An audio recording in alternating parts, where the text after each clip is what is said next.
3 days in the dark, 3 days without electricity, without water, without heat. That's the reality the residents here at 260 Wellesley Street East faced just last month.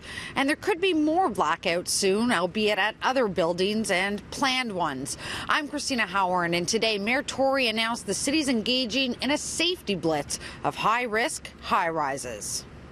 The message to landlords out of these measures and all these cases we've seen and the proposed inspections should be clear. Make sure your buildings and their electrical systems have been inspected and brought up to a safety and state of good repair immediately for the safety of your tenants and to avoid these worst-case scenarios. Scenarios like the electrical fire in the basement of a Parliament building last August that has displaced 1,500 people. Residents who still can't go home.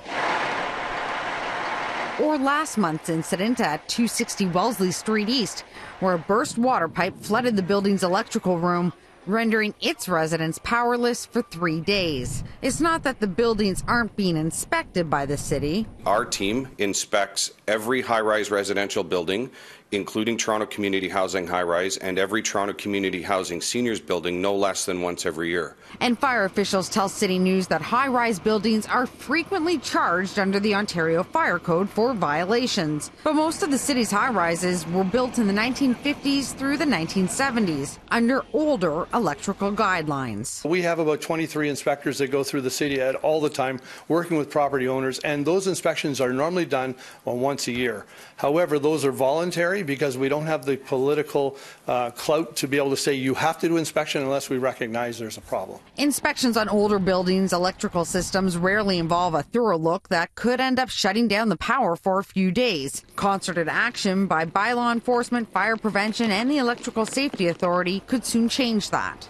There are people who have to be reminded after something has happened about what their responsibilities are to just take basic care of the people that pay them money every month to live in a building that is supposed to be safe and habitable. And so we're frankly going after those people in that sense of saying that they'll decide on a list of buildings that they think might pose the greatest risk and get in there and do these very rigorous inspections, and there will be consequences from that. The blitz will focus on Toronto's high-rises, but Smith says outdated and unkept electrical systems are really a province-wide problem. And he's hoping for legislative changes that will give the Electrical Safety Authority more clout. In a statement to City News, the Federation of Rental Property Owners says it welcomes the city's initiative and says it will help to bring greater certainty to renters.